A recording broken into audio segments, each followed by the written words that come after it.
Dan sementara itu setelah memasuki fase kedua dibukanya bisnis di negara bagian Maryland dan Washington, dua perusahaan milik diaspora Indonesia juga mulai mengizinkan karyawannya kembali bekerja di kantor. Tentunya sejumlah aturan baru terkait usaha pencegahan COVID-19 diterapkan di era new normal ini.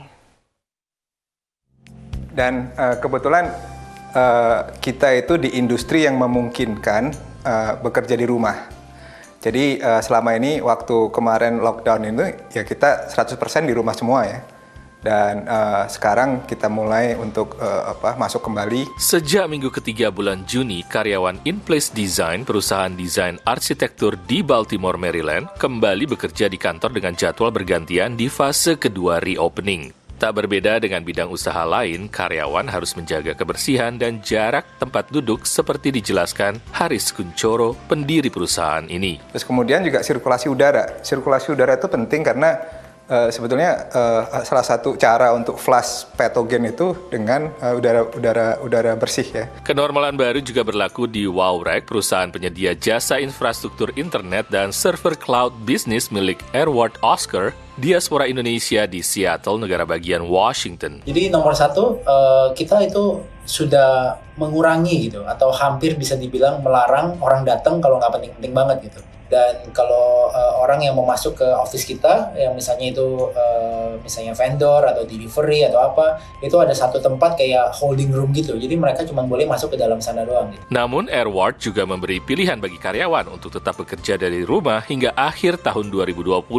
Ini juga berlaku untuk kantor WowRack di Surabaya, di mana 90% karyawannya sekarang bekerja dari rumah. It's actually pleasantly surprising gitu. Soalnya sebelum COVID ini, kita itu nggak ada satu orang pun di Surabaya yang kerja remote gitu. Semuanya kerja mesti datang ke office. Satu hal yang lucu juga, di Indonesia itu kan biasanya kalau habis meeting kan pasti foto-foto gitu, selfie, masuk sosmed gitu kan. Ini pakai Zoom juga nggak ketinggalan. Walau terkena dampak pandemi corona, terutama dengan berkurangnya klien di industri retail, perhotelan, dan pariwisata, kedua perusahaan jasa ini tetap dapat beroperasi. Ya untungnya kan kita di bagian cloud dan di bagian infrastructure.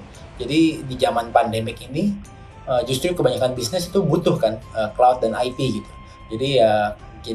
Jadi kita masih dibutuhkan lah gitu lah. Tantangan dan peluang. Kalau sebagai arsitek itu sesuatu yang kita harus lihat trennya kemana. Dan diperbolehkan kembali bekerja di kantor, menurut Edward, banyak dinanti juga oleh karyawannya. Kayak di sini kan di Amerika kan kita bilang water cooler talk gitu ya. Jadi mungkin orang ketemu di WC atau di water cooler, jadi bisa ngobrol soal masalah-masalah yang mungkin tentang kerjaan atau mungkin bukan kerjaan.